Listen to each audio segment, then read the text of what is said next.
Pababa na sana ang aking drone nung maispatan ko ang isang ibon na lumipad at biglang dumapo din sa isang sanga ng punong kahoy din nga sa may parte na ng gulibay.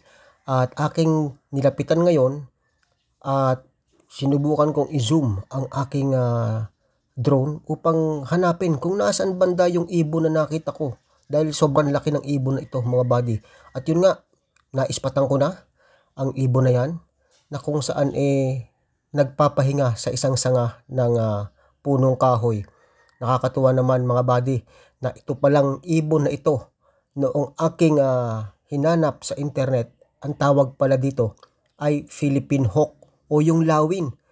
Ayan, so first time natin na makakita sa pamamagitan ng ating drone ng isang lawin na namamahinga sa isang sanga ng punong kahoy.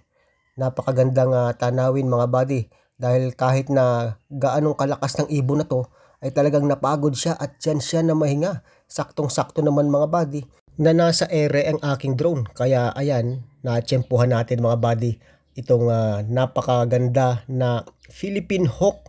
Napakaganda ng balahibo niya, mga buddy. Hindi ko lang masyadong talagang nilapitan at ginamit ko na lamang yung zoom upang sa ganun ay hindi naman siya magambala sa kanyang pamamahinga.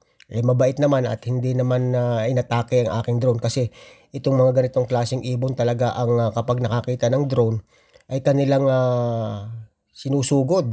Pero sa pagkakataong ito ay siguro napagod na rin sa kanyang paglipad, ay pinabayaan lang niya na lumipad yung drone sa kanyang paligid, at siguro sinasabi niya na gusto niyang makakita rin ang kanyang ganda dito sa ating Facebook page. Yan po yung itsura ng Philippine Hawk o yung tinatawag na lawin or falcon dito sa ating bansa, na dapat ay talagang iniingatan at pinapangalagaan, dahil nga sa kokonti na lamang ang mga natitirang mga ganitong klase ng ibon sa ating bansa.